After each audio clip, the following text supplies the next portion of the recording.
ئەو کاتان باش هاوڕێیان لە هەرچوێکن و لە هەرچی کاتێک گوێگر دەبن لە بۆ ئەو کورتە ڤیددیۆی ئێمە بە لایک بە کۆمنت بە سەرنجدان سوپاسان دەکەین بە گوێگرتن دنیاک ڕێز و خۆشەویستی هاوڕێیان بەخێربێن تا چەند تاوڕێیەک دێن ئێمە هەندە قسە و باز دەکەین وەکو شتی بدایی بەر لەوەی بی یەک ئەو کەسانەی لە پشتەوەمان بۆ ئەوی بزانین یەک هەواڵ تەحسینە کە 22 مانگە لە ژۆرەیە لە دادگای هەولێردایە بێ ئەوەی بدرێتە دادگا لە ئاسایش تەعزیبەشی گەلەگەلک زۆریاندایە هەواڵش تەفگەری ئازادی تۆمەتی هەواڵی تەفگەربوونی ئازادیان داوەتە پاڵ بەداخەوە برادرش چەند مانگێکە بە دواچوون ناکەن کاوانیش جێگای گلەیی ڕەخنەن میدیاکانیان ئیسارە ناکەن هەوادارەکانیان ئیسارە ناکەن هەواڵ تەحسینێکێک لە مرۆڤە هەرە جوان و بە هەڵوێستەکانی شاری هەولێرە وەکو گوتمان 22 مانگە تا پەراوی نییە لە دادگای هەولێردا پەراوی نییە لە دادگای هەولێر وە کەیسەکەیەوە پارێزەری نییە ئەشکەنجەیەشی زۆریاندایە و ئەو بەرەی تریشمە هەر 5 سیمبولە و دەنگە جوانەکەی شیراتزێن کە بۆ ئێمە شیراتزێ چه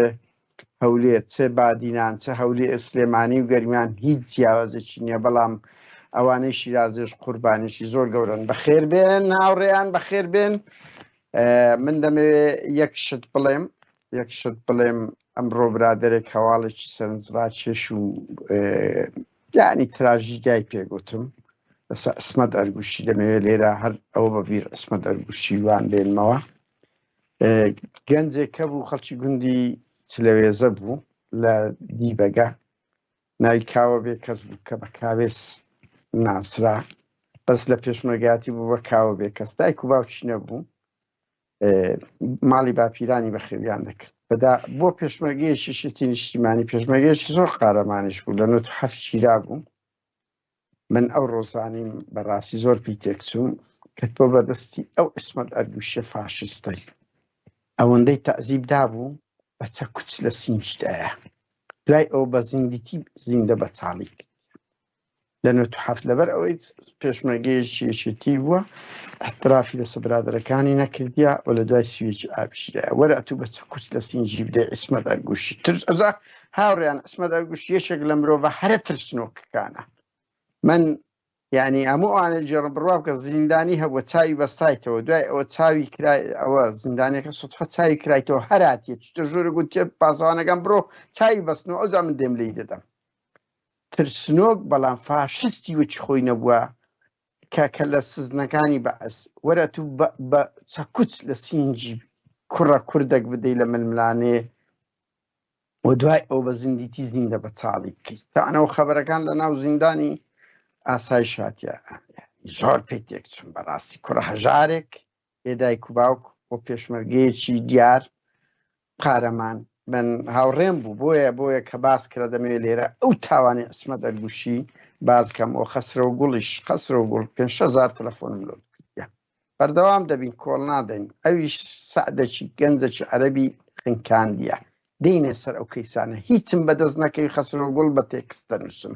چەند تاواند کردی چەند کەس کوشتێ هاوڕێیان بەخێربێن سەرچاوی ئێمە هاوڕێیان باز لەو بزاف یان ئەو حرەکە گەورەی لەندەن بکەین کە بەداخەوە ئەگەر ئەو هێرشە گەورەی تورکیا نەبوو پێویستی بەوەیە بەڕاستی زیاتر ئێمە بین قسە و باس لەسەر ئەو ڕابوون ئەوە ڕابوونە ئەوە ڕێنیسانسە ئەوە تحول بوو لە خەباتی جەماوەری و مەدەنی لە کورد ئەوە ئاڵوگۆڕ بوو لە هەیبەت شکاندن و جەبەروتی دەسەڵات و هەیبەت شکاندنی ئەو دەسەڵاتە و ڕۆحیەتی شۆڕژێڕانەدان بە خەڵک یعنی ئینسان ڕۆژ یەکەم هەندە ڤیددیۆی دیت بەس دوای ئەوە ڤیددیۆیت کەمان کەلۆ هات ینی ئینسان ئەو چیرۆکانەی بۆمان هات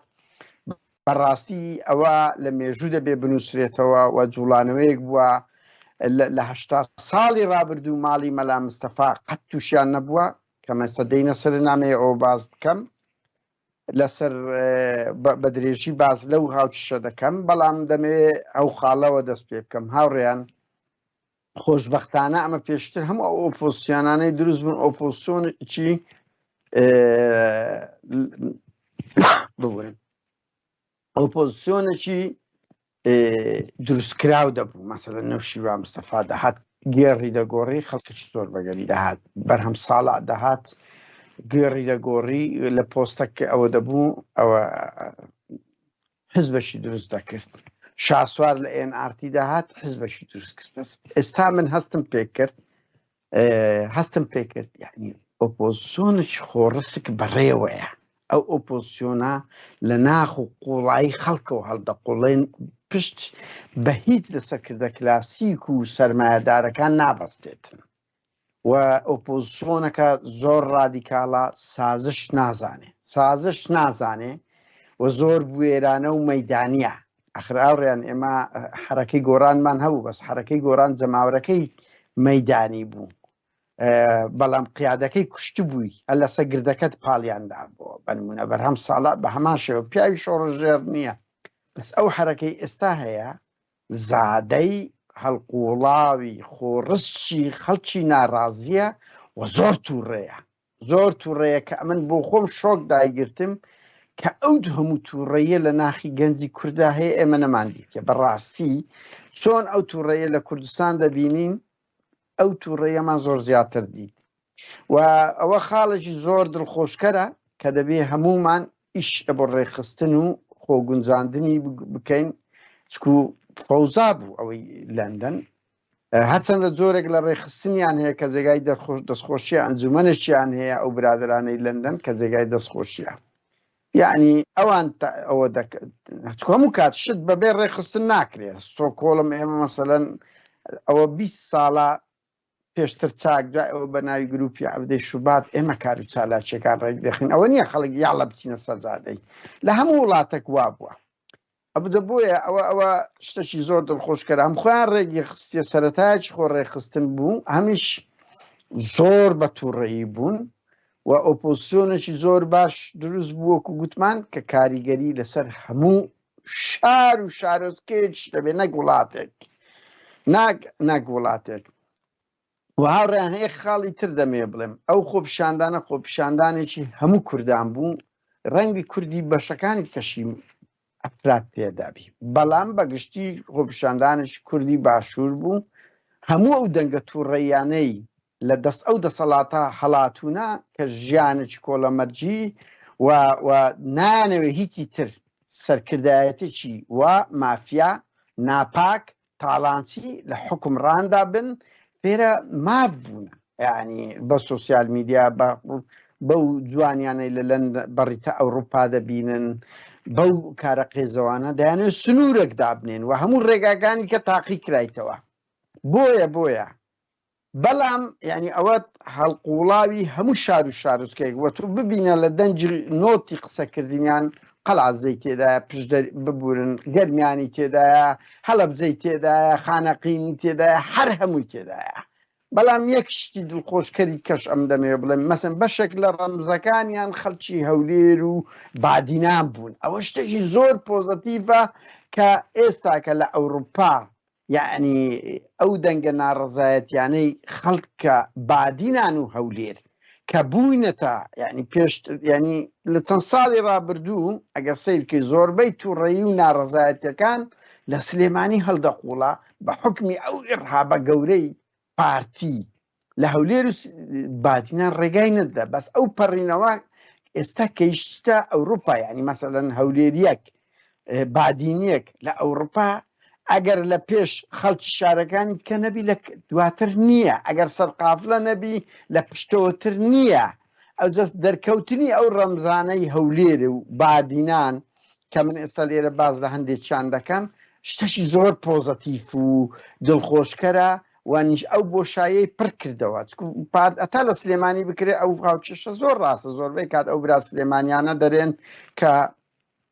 مەسەلەن ئەوەی ئێمە دەبکەین دەبتە حاڵەتێکی لۆکاڵی بەس کاتێک دەبینی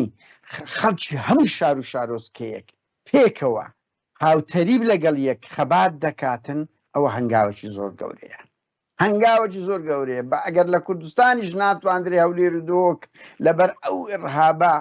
توندەی پارتی بکرێ بەس لە ئەوروپا ئێستا هەموو شار و شارۆچکەیەک هەموو دەنگە ناڕازایەتەکان هەموو کادیرە ئەساسیەکان هەموو سیمبولەکان هەموو شار و شارۆچکەی شتەدایە کە زۆر جێگای دڵخۆشیە و هەولێر و بادینەکانیش ئەو دەیان بینن یعنی لە بۆم نییە من نامێ ینی بۆ ئەوی ناو کەم بەڵام چ هەولێر چ بادینان زۆر کاریگەریان هەبووە لەنا ئەو خۆپشاندانەی لەندەن کە جێگای دڵخۆشیە هاوکات یەک خاڵی تر بڵێم هاوڕێیان ببینن یعنی من لە کەیسی کەمالی سێدقادر گەیشتمە ئەو باوەڕەی ئەگەر ئەتوو زوڵمەک لێ بکرێ 50 ساڵیشی بەسەردا تێپەڕی بوو بەس دوای ئەوە کاریگەری لەسەرت دەبی یعنی لۆ ماڵی مەلا مستەفا بنمونە لۆ یەکێتی نیشتیمانی کوردستان لۆ هەموو حزبەکانی یعنی کەمالی سێدقادر بابی بەدەستی پارتی کوژرا ئەوە کاریگەری لەسەری هەبوو لە 2005 تەقیەوە لە 2005 تەقیەوە ینی بە ئەو حرەکەیەکی کرد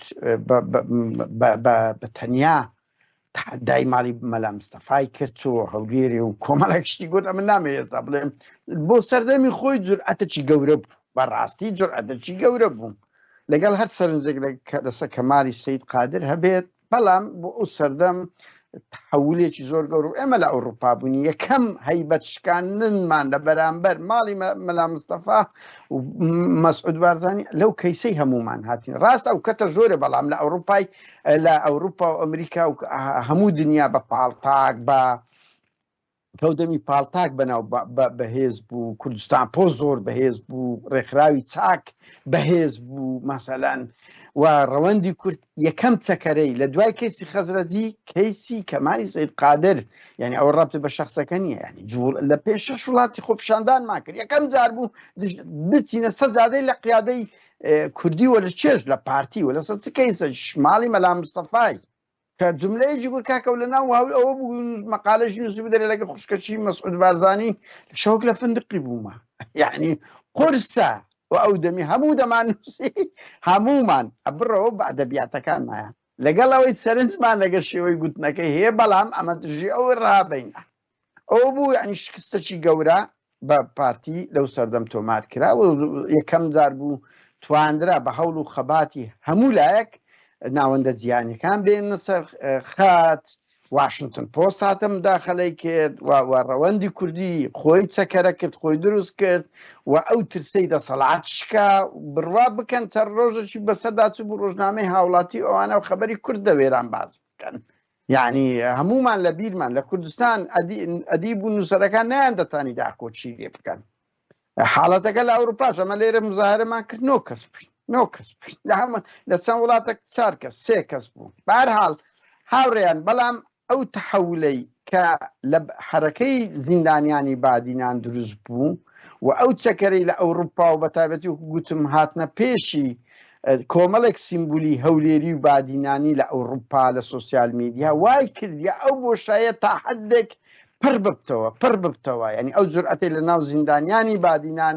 کە نواندیان بوونە سیمبولێکی زۆرگەر لە وەختێکدا کە ئەوان هاتنە مەیدان قیمەی بێئومێدی بوو گۆڕان ئاش بەتاڵی کرد بەرهەم ساڵ تەسلیم بۆ حرەکەی وێران کرد ینی حاڵەت کەچی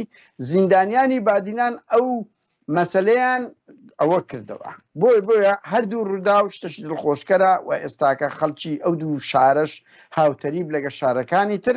هاتینە مەیدان یەک خاڵی کەش بەبیر پارتی دێنمەوە یعنی پارتی بنمونە شوان ئازادی 5 ساڵ حکوم کرد دەری پەڕان ئیسماعیلسیانی دەرپەڕان خەڵات سندی دەرپەڕان دانا مەنمی لە سلێمانی ئەز ئەشکەنجەدا تا ئەندویان لەوانە خەڵات 6 مانگرتن لەسەر کۆمنتێکی لە بۆ مەکی ئامێدی کرد بوو 6 مانجی کرد ببینن بەڵام ئەوانە هەستان تۆڵی خۆیان دەکەنەوە یعنی وەک گوتم یعنی تۆستەیت کە ئەوانە بەشک لەسەر قافلە و هەرە دەنگە توندەکان بوون هەرە دەنگە توند و ڕادیکالەکانی خۆپیشاندانەکەی لەندەن بوون بۆ لەبەر بەتەک ئەوەی کە ئازاری نیشتیمان و ئەو هەموو نەعەدالەتی هەیە ئازار درانەوەکو شەخسیش بۆی ڕەنگە داتەوە پارتی یعنی تۆ خاڵش کەش دەمەوێ بڵێم لەسەر هەندێ تۆ بزانە مەسرور بارزانی سەردەشت چیرۆر کرد بە سەردەشت تارماییە هەتا ئێستا ویدا تارماییە ڕەوف ئاکرەی تارماییە یعنی دەیان و سەدان تا ئەوەی کە چەندە بڵێن ئەوانە تارماین لە دووتان بۆیە چیت کە دەگرن دەکوژن تیرۆر دەکەن دڵنیابن خراپ و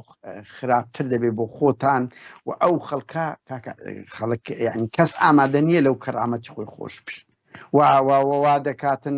دەستبینن لە ئایندێشی زۆر نزیک ئەو حرەکە و ڕادیکالیەتە و خەڵک ئاوا قبولی نییە هەناسەکی هەبێتن لە تۆڵەی سیاسی و کەسێتی خۆتان لێ دەکاتەوە ناکرێت ئەتو خەڵک دەیگری یعنی ئەو هەموو تەعزیب و ئەشکەنجە و کوژتن و کوشتن دەکەی وەڵا بڵێ دێمە ئەوروپاش بەکەی خۆم دەسوڕێمەوە ناگە لە کوردستان مەجال نییە ئەوە دەبێت هاوڕێیان بەر لەوەی بچمە سەر خاڵی تر کۆپلەیەکی کورت یەک دوو دەقەیمانە سەر زیندانەکانی بادینان هەیە ویوادارم کاگرانزەر لە بۆتان پەخش بکات کە ئەوانە سیمبولن کە ئەوانە حرەکەیەکی زۆر گەورەت بوون زۆر دەتوانم بڵێن هاوتەریب ئەگەر لە هەفتەی شوبات گەورەتر نەبێ کەمتر نەبووە و لە وەختێک حرەکەی زیندانیانی بادینان گەشەی کرد و بۆ ئەو جوڵە گەورەیە لە ناوەندە جیهانیەکان و خۆپشاندان و ناڕەزایەتی چکولت دەیان وڵات و بە سەدان و هەزاران کەس هاتە پشت ئەو حرەکەی گەورەی کرد و زیندانیەکان لە ناو زیندان نمونەی قارەمانێتیان تۆمار کرد کەسیان سازشیان نەکرد لەگەر ئەو زەختە گەورەی لەسەریان بوو جێگای ڕێزن دەبێت بە بەردەوام باز بکرین و ئەوانە ببنە سیمبول و ببنە گەنجانی کورد ئیلهام لەو بەرخودانانە وەربگرن فەرموو کاگرانزەر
هاوڕێیان دێنەوە لاتان خاڵش کە هاوڕێیان دەمانەوێت باز بکەین یەک خاڵی زۆر گرنگ هاوڕێیان دەمەوێت ئەوەتان پێ بڵێن ماڵی بارزانی یەکەم جارە تاعەن با کەمێک باز لەو ئەوەی بکەین پێشتر ئەگەر ڕەخنەیەک هەبێ هەموو ئەو تووڕێیانەی خەڵک هەبووە لە سەجادەکان لە کوردستان لە ئەوروپا کە ئێمە هەمان بووە هەموو ئەو کارچالاکیانە کردومانە هەموو ئەو شتانی لە کوردستان پۆست و لە پاڵتاکە بوو لە میدیاکانی تر هەموو ئەو نووسینانی لە فەیسبووکە بووە ڕەخنە بووە نەگەیشتە فیزیکی دەرەجەیەکی ماڵی مەلا مستەفا کە بڕیاردەری کە بڕیارتر یاڕێ من کەوشەی بارزانانی هەوڵ دەدەم کەمتر کەم چکو بە بڕوا بکەمە ئاگامان لێ بارزانەکان قوربانین، بارزانەکان لەگەڵ ئێمن، بارزانەکان بێزارن، چەند خێزانێکی کەمن لە بارزانەکان حکومڕانەتی چۆن ستەم لەمە دەکەن ئاوەستەم لەوانیش دەکەن. بۆیە بەڕاستی ئەمن هەوڵ دەدەم ئالوگۆڕ لەو وشەی خۆم بکەم کە هەموو بارزانیەکان بە دەسەڵاتی ستەمکار ئاژمار نەکەین. یعنی پێشتر هەر شتێک ڕوویدا بێ ئەو ڕوودانانە ڕەخنە بووە کە ئەوەش بەشێک لە خەڵک ئەو جورئەتەی هەبووە ها، بەڵام یەکەم جارە ئێمە مەسەن 2014 چوینە ناو یەکێتی ئەوروپا لە مەسعود بارزانی و ڕسمی شەهیدەکانمان لە بەرامبەری بەرز کردەوە. ئەوە حکایەتێکی زۆرە کە مەسعود یعنی نیوە مردیمان کرد بڕوا بکەن خۆش نییە. من لە لایڤێک باسم لە یوتیوبەکەم هەیە باسم کردیا چ زەختەکی گەورەی دەولیان کرد لە ناویشتی ئەوروپا بەس ئێمە نەچینە ژوورەوە کە چوونە ژوورەوە چۆن چەندە دەترسان و تا هاتیینە دەرێش کە لە بەرمان دەپارڕانەوە بەس بە پێڵاو لە مەسعود بارزانی نەگرین. ئەوە 2014 یەکەم حرەکەی گەورە بوو لەگەڵ برادرانەی کوردستان فۆرم و هەندە برادری حزبی کۆمەنیست بوو، هەندێک خەڵکی ئازادی خواز و پێکەوە کردمان لە 2014 ئەزم نەسەبێت. بەڵام ئەوەیەک ئەو جارە کرا فیزیشی گەیشتە نزیک مەسرور بارزانی و یعنی لە ڕەخنە گەیشتە نزیک جەستەیان و بە سەدان هێلکە لە سیارەکەی مەسرور بارزانی درایە کە بە چای خۆی یاوڕیان. من دەمێ هەندە زانیاریت کەتان لەو بارەوە پێ بڵێم بڕوا بکەن. ئەو تووڕەیەی لە گەنجەکان هەیە خۆ لە ڤیددیۆکان هەیە. من لە کەوادری هەواڵانی قەندیلم لە ئەوروپا نەدیتێ کاتێک هێرش دەکرێتە سەر سەفارەتەکانی تورکیا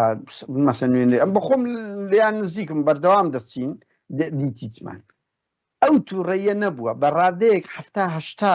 دیتان هەتا 100 پۆلیسە چیان هینابوو لە هەر سادەوروبەری ئەو منتیقەیە تەوقی ئەمنیەکان پێشکاندن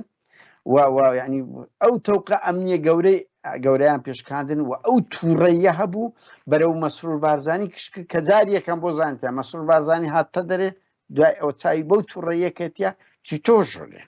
تۆ ژوورێ بۆ زانێ جاری دوم چووە و لە جاری دوم چووە ئەو گەنجانە تاان ئەوی لەو دوو ڕۆژەی بۆ ئێمەیان باس کرد. هەموو سەرکۆرانەکان 12 چیان لێدانەیە 4-5 سەرکۆڵانیان لێگرتیە و لە 2 ترافیک لایتی یعنی هەتا 2 ترافیک لایتی کە کاتێک ئاژۆشتیانەوە دەبیندرێ لە 30 بۆ 50 بەدەیان گەنج کەتینە دووی بە هێلکە لێیاندایە یعنی کەتینە دووی بە هێلکە لێیاندایە و مەسرور بارزانی بە چاوی خۆی دیت کەتینە دووی بەس دەڵێن کەسمان ئەوەمان نەبوو لە بەخاردانەی تەسویر بکەین تەسویر نەدەکرا ئەگەنا گەیشتینە سە سیارەکەی و بەدەیان هێلکەیان لێدایە کە لە ژۆرێ بووە. ئەوە ئاستە تووڕەیی زۆر گەورەیە و ترشکاندنەشی زۆر گەورەیە کە دەری خست هەموو زەبەروتەکانی پاراستن، هەموو ترس و تۆقان، هەموو تیرۆرە سیاسەکان بەتاڵ بووە لەوێندەر و تازاوە ناگەڕێتەوە بڕوا بکەن. هێز نییە تازە ئەو ترسەی پارتی بگەڕێنەوە چۆن سەدام بیرتانە خەڵکی سەجادە گولە باران دەکرد پێشمەگە چالاکیش دەکرد چوو مەسەن 4 گەنجی دەینە سەجادەی گولە بارانی دەکرد دەچوو خانەکانی تەخت دەکرد پێشمەگە چالاکیشی دەکرد ئیرادەی پێنەشا چیمیاوی ئەنفالی کرد هەر ئیرادە نەشکە ناشێ ئازادی ئیرادەی ئازادی بە کەس ناشێ نەک بە مەسرور. ئەوان تاگەشتیان ئەوەیە کە بێن ئاڵوگۆڕ بکەن لە عەقڵی خۆیان کە ئەم بڕوا ناکەم قەت ئاڵوگۆڕ بکەن نەک ئەوان ماڵی تاالبانیش بکەن. هاوڕێن بێمەوە سەر ئەوە خاڵێک لە خاڵەکان کە ئەو تووڕەیە گەلە گەورە بووە و ئاستی ژمارەکە زۆر بووە و ڕادیکال و خاڵشکە هەرچی سەرۆکی دنیاە لی درایە هێلکەک 2 هێلکە 3 هێلکەی لێدرایە بڕوا بکە. هیچ سەرۆکێک لە دنیا بە ئاسی مەسرور بارزانی بە سەدان هێلکەی لێ نەدرایە باشە و نەکەتینە دوی ئەوەندە ینی ئەو ڕووداوەی لەندەن لە جیهان دەگمەنە ئەوە تەخۆستە سەردەمی یوتیوبە بڕۆ لە یوتیوب لێدا چۆن ئەوە بزانە هیچ سەرۆکێک هیچ بەرپرسێک لە جیهان نەک لە بەریتانیا لە هەموو جیهان سەدان هێلکەی پێکەتیە سیارەی بەجیمایە لە ترسی خۆپیشاندەران چوو سارێتکەی گۆڕیبی تەوقی ئەمنی بەو دەرەجەی شکایە کاکە ئەمە دیتمان لێرە کلنتۆن هاتی لیاندایە بۆ زانیاریتان ئەمە لێرە بووین لە ئەردۆغاندرا دوو کچی کورت لیاندا لە 2008 بووە بزانم دوو کچی کورد و سێ هێلکەیان لێدا بەس کەس سەدان هێلکەی پێ نەکرد یعنی ئەوەش تەحولشکەیە کە لە تاریخدا وێنەی نەبووە و ئەو تووڕێیە لەگەر بووە تو تقریبا 500 متر کەتینە دوی بەس هێلکەیان لێدایە و قسەیان پێگوتیە ئەوە من سەرۆکی حکومەت من باسی خۆم دەکەم یان بەرپرس بم یان باوکەک بم یان ئەوەیە ینی سەرۆکی حکومەت ئەو دەورە لە ڕووی سیاسیەوە دەبینی یەکەم شت مراجعەیەکی جدی خۆم دەکەم هەرچا دەوروبەرەکەشم دەردەکەم و هەوڵ دەدەم گفتوگۆ لەگەڵ خۆپیشاندەرە گەنجانە بکەم نەوەیەک لە میلەتەکەی خۆم ئەو تووڕێیە لەکوێیە کە ئەمن دڵنیام ئەردۆغان بگیرێ بێتن ئەو تووڕێیە نییە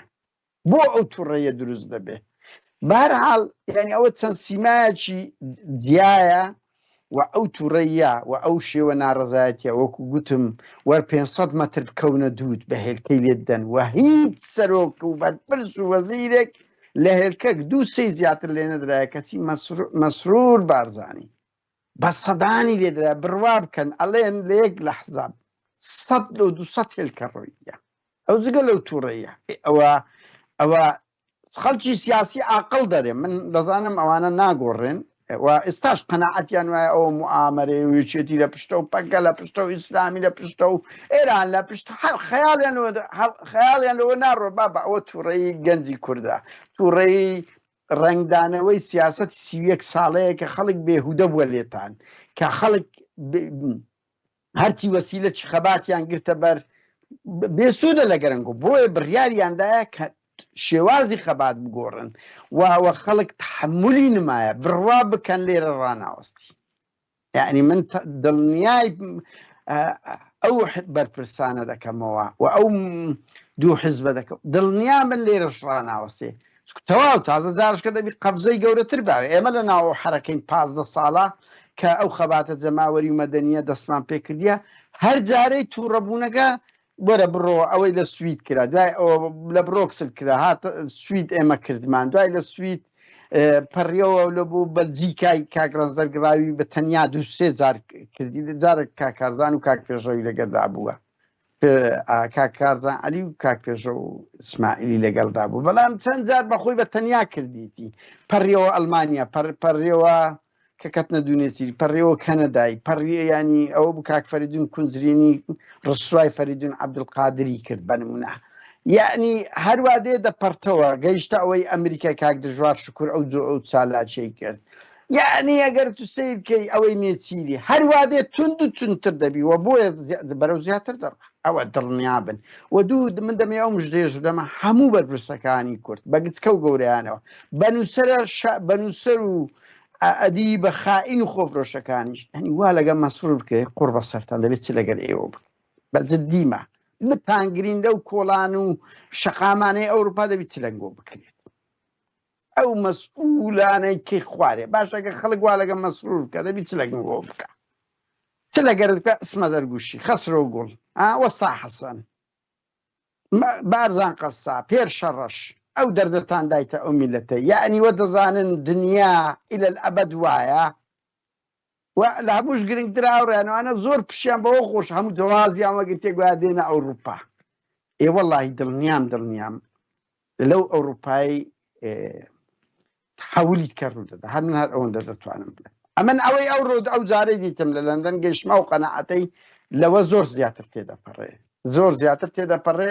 و هەر مەسئولێک هەر غەڵەتێک هەر خیانەتێک هەر تا لێرە ڕابگری باشترە بۆ خۆی زیاتر نەستە پێش کە دەیکەن کاردانەوەی دەبی و ئەو کاردانەوەی لە بەرامبەر مەسروری کەس چێشەی لەگە مەسرور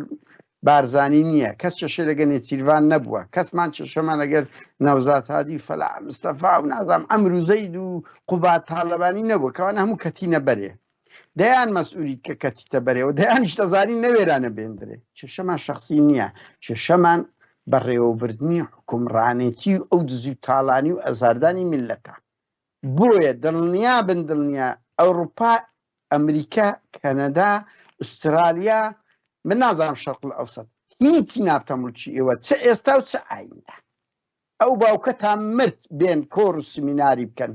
کەەوە دەبین 15 ساڵێک دەبی تقریبان پێمان تەرک کردینە وەخت خۆی دەهاتن بە کەڵەگایی کۆڕیان دەگرت سمیناریان دەگرت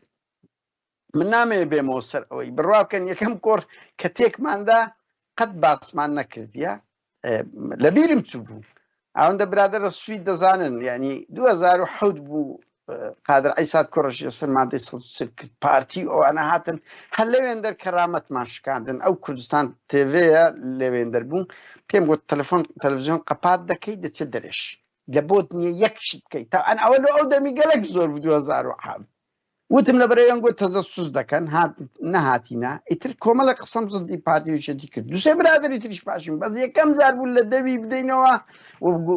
تەلەڤیزیۆنی کوردستان بیسات کوردستان تێڤێمان پێ قەپات کردن لە بۆ نییە تەسویر بکەیت تو جاسووسی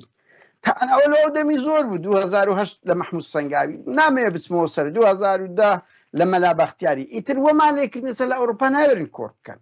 دایکەتینە دویان لە سیمینار و شتەکانی ئەوروپا سەردانەکانیان ئەو دیتە شێخ جەعفەر و مامۆستا جەلال کوو هەراتن و ڤراکتیانینا دەیان و سەدانی کە لەگەڵمان کردوونە بۆیە ئەو باوکەتان مرچیتر بێنە ئەوروپا پیاسە مەگەر بەدزی مەگەر کڵاو لەسەرکەن خۆتان بشارنەوە مەگەر جرچی ژنان لەبەرکەن بەڕاستیمە سکو ناکرێت کاکە ئەوان ئەو هەموو ستەمە بکەن گوێ لە ڕەخنە ڕانەگرن 31 ساڵە وشە نەما پێیان نەگوترێ شێوەی خەبات نەمانە هەرفشیان بۆ میلەتە دیە هەرێکە لایەکی دابڕێ و لە خۆی دەدزی بە هەزاران گەنج هاوڕێیان ئێمە بە شەرەف نییە ینی ئینسان تەریقە بێتەوە کە ناتوانێت هیچ لە بۆ ئەو هەموو خەڵکە دەکات بەدەیان کەس لەو مانگەی لە بۆ منیان نادێک کوڕەکانیان شوێن بزرا بەدەستی ئەو دەسەڵاتەی بەدەیان کەس وەرە من چ بکە بەس پێم برێ قادر نادر چ بکە بە تاقتەنێ یان لەگە چەند ئەو هاوڕێیانەی خۆمان چمان پێ دەکرێت بەدەیانیان شوون بزر کردیا بەدەیانیان چیرۆشی مەساتیان پێگومان نەک ئەوان ئەمەش تووڕەتر دەبین کە ئەو چیرۆکان دەزانین ئەو هەموو پیرەژن و پیرەمێرد و دایک و خوشک و باو باپیرانی ئێمەن لەبەر چاومان 200,000 ئەوەیە ناندنی بێگومان تۆڵەتان لێ دەکەینەوە لە ئەوروپا ئەوە دڵنیا بنەوە هاوڕێیان دوایین شت دەمێ یەک خاڵ بڵێم کاتێک کە مەسرور بارزانی وی لە هاتیە لە بارزان چ قەومایە لە بارزان چ قەومایە و داچی مەسرور بارزان چی کردە بڕوا بکەن ئەو خەواڵان ئەمە خەڵک هەیە لە چاردەوروبەریان خەبەرمانداتێ کاتێک بەداچی مەسرور بارزانیان گوتێ ناوی جوهەیرەیە کچی شێخ ئەحمەدیە یەکسەر گوت تەلەفۆن لە بۆ مەسروری بکەن فەورەن بێتەوە هەتا ئەزیەتیان زیاتر نەدایە تا ئەن من ئەو جملەم لۆ چییە لە بۆ یەک شتێ جوهەیرە تو بزانە تو بەس کوڕەکە تێلکەی لێدرا هەن پێ تێک چووی ئەکسەر پێی دەڵی وەرەوە ئەزانی ئەو کوڕی تو مێردەکەی تو ستەدان و هەزاران کەسیان دایکیان جەرگ سوستا کرد تو بەس هێلکەی لێدرا بەس ئەوانە بە تەعزیب بە دەستدرێژی بە گولە بە زیندە بە چاڵ بە ئەشکەنجە و لە زیندانەکانیان بە سەدان کردیە هەر لە مەلا مستەفای دەکا ئەوەت ینی باوشی هاوسەرەکەت ئەزانی لە ڕایەت و لە ئاکری ئەوانەتیان لەو خەڵکە کردی کەچ تو بەس هێلکە بە سیارەی کوڕەکەت کردیە زیرەت کردیەوتی فەورەن بە مەسرور بڵێن بێتەوە فەورەن بڕوا بکە هاوڕێیان یەکسەر داوای کردیە بە مەسرور بڵێن فەورەن بێتەوە زۆر پێ تێک چوونە مەسعود و کوڕەکانی یەکجار بە حادیسە تێک چوونە هەست پێ دەکەن تەواو چکە ئەو جارێ بستنەوە لەوە زیاتر دەڕوا و ئەوەی ئەوان تەسەوڕیان نەکرد ڕوویدا و ئێستا هەر شتشکەی دەکەنەوە دەگەڕێت سەرە خۆیان بەس دڵنیام ئەوە نابن تاکە شتیان ئەوەیە سیاسەتیان بگۆڕن بەرامبەر خەڵک سیاسەتیان بگۆڕن لە قازانجی خۆیاندا هەیە هەموو زۆر لە دیکتاتۆر و ئەوەکان کە ئاڵوگۆڕ لە سیاسەتیانی خۆ کاکەمە چێژەی شەخصیمان لەگە کەستان نییە یعنی ئەگەر ئاڵوگۆڕ لە عەقڵیا خۆیان کە سەرباری ئەو هەموو دزیە سەرباری ئەو هەموو تاوانە یعنی هێشتان دەکرێت ئەو تووڕەیە ئەو هێوربوونەوە بکرێت بەڵام ئەگە هەر بگرن و بکوژن بێگومان دەشبینن ئایندەیان نە لە هەرچی بکەن نە لە سەدامی بەهێزترن نە لە شای ئێران بەهێزترن نە لە هەموو دیکتاتۆرێتەی بەهێزترن بۆیە ماڵی بارزانی یەکجار شۆک دایگرتینە بۆ زانیاریتان پسەوە هەستیان هەست بە خۆ دەکەن وەکو برە شۆڕش ناڕەزایەتی دوسێ شەقاوی کە هاتە پێش ئەگەر ئەوە کاریگەری زۆر کردیە لەسەر خەڵک لە کوردستان لە هەموو شار و شارۆچکەی چکۆ ئێستا لە سەردەمێک دەژین ئێستا من قسە دەکەم لە ناو بارسانجییان لەمەیە نەک یەک و دوو نەک کەرپیاوەکانیان ژنەکانیان بۆ زانیاریکەن بنەماڵەی بارزانی جیان لێمانە ئەو قسانە دەکەین سەردەمەکە تۆ زەریدە و بارەگای حزبی ناکەیەوە بەس بە هەوای ئەوە دەنجی ئێمە دەگاتەکنەوە هەموو شار و شارۆچکەیەک ئەستا لە هەموو دنیاە گوێ لە ئێمەمانان ڕادەگیرێ ینی نەکرد قادر نادر هەر هەمووتان بڕۆ بەشەیە لە پەیجەکانتان ببینن پێتان دەڵێ ئێمە 1970 خەڵکی کوردستانە جێم لێ ڕادەگرین 1922 ئەوروپایە بۆ زانیاریتان 1970 لە کوردستانە 130 هەولێرە بەنمونە پێ دەرێ کەرکووک چەندە ئەوە چەندە هەمووی تێدایە بەچ ئەوەی ئابلۆقە دەدەی 50 پەیزەوەتانی قەپاتکردن هەر هەماشتا بەرحاڵ ماڵی بارزانی شۆک دایگرتینە بەوەی لەندەن بڕوا بکەن یعنی ئەوەش دەڵێم دۆ تەلمیحنیان لە بۆ ورە بەرزکردنەوە نییە هەست پێ دەکەن ڕوخانیان نزیکە هەست پێ دەکەن تەوق کراینە زیاتر چی دەکەن ئەوان مادام لە باڵادەستی بندەی بێنە ئەوروپا ئەوە نیقاش تێدانێ کە دێنە ئەوروپا ئەگە لەو سەسە و سیاستی خۆیان بەردەوام بن ڕوبەڕووی ئەو تووڕەیانە لە زۆربەی وڵاتەکان کە دەبن بە تایبەتی هەندە وڵاتێ ئەمریکا بەریتانیا برۆکسلا ئەوانە وڵاتی گرنگن ناتوانن لێ ئەوە بن بە باشە ئەو تووڕەیە هەیە خەڵک لە مەودووە بە قیتار و بە پاس و وەکو هەباڵانی قەندیل جەماعەتی قەندیل من کە ناتوانم ناوەکەیت کە برم ڕشکاتم لێ دەکەن بڕوا بکەن یعنی خەڵک بە پاس و قتاردی ئەمە چەند جار خۆپیشاندانمان کردیە بە تەیارە چینەوە 25 مانجش دەچینە ئەڵمانیا لە بۆ سکاڵە تۆمە لە بۆی دادگایکردن کۆمەڵک پارتی دەچین یعنی ئەوەم 5-6 زارە بچمەوە دەچینە چالاکیەکان یعنی ئەگەر ئەوە نەبی بۆ بێ ئەو سەردەم ڕۆی کە بتوانن لە کوردستان بە کەیف خۆتان بکەن بێنە ئەوروپاش لە کافتریەکان دابنیشنیان ئەوتە مەسوولەکان بە ئیسراعەت بتانگیر ئەوگرن بە دزیش ئاشکرا دەکرێت لە بەرەوەی دنیای ئێستاکە دیگیتاڵەوە زائیدەن لە چاردەوروبەری خۆیان پێمان دەڵێن دێنە دەرێ بڕوا بکەن هەرت زانیاریەکانەوە بۆ خەڵکی بارزانیش نەک هەولێر و سلێمانی و دهۆک و ئەوە بڕوا بکەن جەژن بووە لە چاوی خەڵک بڕوا بکەن من لە هەولێر ئاگام لێ لە زۆربەی شوێنە گشتیەکان خەڵک بەس ئەو ڤیددیویانەی تەمەشا کردیا وا دڵی خۆش بووە وا زەردەخەنە خەتە سەلێوان چەند کەس بەمایان دەگوت بە بێ ئەوەی جەژندا چەند ڕۆژێک بە لەوەی جەژن بی لایمە بۆ جەژن ینی ئەوەندە دڵیان پێخۆش بووە لۆ لە بەرەوەی هەستیان پێکرد سزایەکی ئەو بەرپرسانە درا نەک ئەوە سزای مەسرور هاوڕێ من دەمەوە بزانن ینی ئەوە ڕاستە بە مەسرور کرد بەس ئەوە ڕسالەیە لە بۆ گچکە و گەورەی بەرپرسەکان و ئەو برا گەنجانەی لەندەنیش ئەو دەنگە تێکۆشەرانە من دڵنیام کێشەکەیان شخصی نییە لەگە مەسرور کێشەکەیان سیستەمە کێشەکەیان ئەو عقلیە و ئەو ئڕهابەیە و ئەو تاڵانی و دزیە دەیانێت سنوورێک دابنێن بۆیە هەموو خەڵکی کوردستان ڕۆژی 24 خۆشی بووە وەکو جەشن مامەڵەیان کردیا من بۆ خۆشم بەڕاستی ئەو ڕۆژیەکێک لە ڕۆژە خۆشەکانی ژیانمە نەک لەوەی لە مەسرودرە لەوەی کە هەست پێ دەکەی یعنی نەوەیەک پێڕاگەیە دیفاع لە خۆی دەکات دوو خەباتی هەمومان سایل بوو پێشە مەجموعەک بوون ئێستا بووە سەدان ئایواوە زۆر لە ئێمە بوێرترن ئەمە شادی دەدەم ئەو دەنگانەی لەندەن زۆر لە ئێمە بوێر و قارەمانترن ئەگەرچی ئەمە پێشتر ئەو شتانەمان کردی بەڵام بەڕاستی یعنی بەس بیرکەنەوە ئەو ستافە لە سیاریان بێنابا خوارەچیان لێ دەکرد یعنی بەجددیمە هەموو مەسوولەکان دەبێ بزانن بە دووری مەزانن لە سەر شەقامەکان بتانگرن بەس بە پێلەقەی بتانکوژن بەس بە پێلەقەی ئەوە بکەن تووڕەیەکە ئەوەندە گەورەیە من دەزانم کەستان ئامادەنینە کورسەکەی بەجبێن کەستان ئامادەنینە دەفتەرێک دۆلار بگەڕێنەوە لە ئەو میلەتەی زۆر زار باز دەگرێ پارە بگەڕێتەوە و نازام چێ من دڵنیام لەوە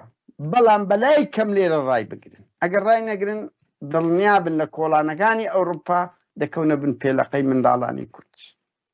گا ئەو گەنجانەی کورد ئەوە دەبینن هەموو پاسەوانەکانی نەک هەموو هێز و توانەکانی ئەوروپا کوردستان و ئەرهاب و گرتن و کوشتنەکانتان لە ئەوروپا بەتاڵ بوو بەڵکو